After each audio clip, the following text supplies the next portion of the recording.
অভিষেক ব্যানার্জির কাজকর্মে খুশি হয়ে জনগণ অভিষেক ব্যানার্জিকে পুজো করেছে। কি ধুমধাম করে পুজোর আয়োজন করা হয়েছিল। পুজোটা এতই বিশাল ছিল, দেখলে আপনারা খুশির ঠেলায় আত্মহারা হয়ে যাবেন। পুজোর প্রসাদ হিসাবে ছিল পচা ডিম, ঝাঁটা, জুতো, আরো সঙ্গে ছিল কিল ঘুষি। জনগণের কাছ থেকে এই প্রসাদ পাওয়ার পরে অভিষেক ব্যানার্জি খুশির ঠেলায় কি বলছে শুনুন। দেখুন আমার জামা কাপড়ের অবস্থা, 15 বছর চশমা ভেঙে দিয়েছে, টড়ি টড়ি প্রায় একদম ছিঁড়ে, বেল টেল সব ছিঁড়ে দিয়েছে। এই যে অভিষেক বাবু, আপনি ভগবানকে ধন্যবাদ জানান। দীর্ঘদিন যাবৎ আপনি জনগণের উপরে যে অত্যাচার করেছিলেন তার ফলস্বরূপ জনগণ আপনাকে 1%ও রিটার্ন দেয়নি, শুধুমাত্র বিজেপি করার অপরাধে।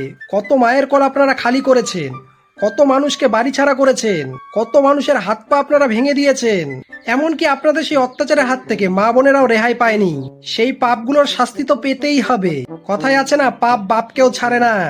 আসুন এই অভিষেক ব্যানার্জি তথা তৃণমূলের বর্বরতার একটা দৃশ্য দেখাই আপনাদেরকে।